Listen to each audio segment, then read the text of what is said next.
ఓం శ్రీ మాత్రే నమః.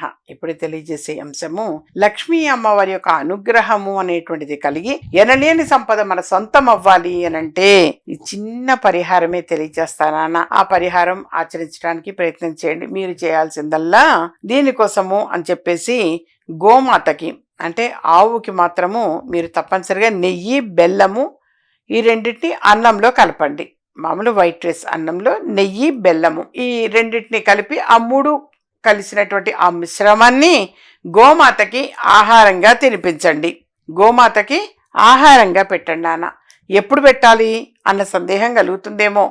అది వీలైనంత వరకు కూడా ఒక 5 శుక్రవారాల పాటు ఆ విధంగా ఆచరించడానికి ప్రయత్నం చేయండి. చేసి గోమాతకి చక్కగా నమస్కారం చేసుకొని మీరు తిరిగి వచ్చేసేయచ్చు. ఈ విధంగా ఎన్ని శుక్రవారాలు చేయాలి అనంటే మీ శక్తి కొద్దీ చేయొచ్చు నాన్న. 5 శుక్రవారాలు చేయండి, 6 శుక్రవారాలు చేయండి, 11 చేయొచ్చు, 21 చేయొచ్చు.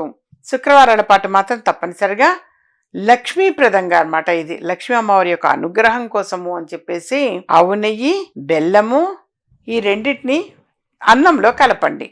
నెయ్యి బెల్లము కలిపినట్టు చక్కగా గోమాతకి మీరు తినిపించండి. ఆ విధంగా చేయటము వలన లక్ష్మీ అమ్మవారి యొక్క అనుగ్రహము అనేది మనకు కలుగుతుంది. ఇంకా ఏమైనా సరే సందేహాలు ఉన్నాయి అని అనుకుంటే వ్యక్తిగతంగా అపాయింట్మెంట్ తీసుకొని కలవండి. ప్రతి సమస్యకి పరిష్కారం ఉంటుంది. పరిష్కారం లేని సమస్య అనేది ఎప్పుడు కూడా ఉండదు. అయితే దీనికి ముందుగా వ్యక్తిగతంగా అపాయింట్మెంట్ తీసుకొని కలవచ్చు నాన్న.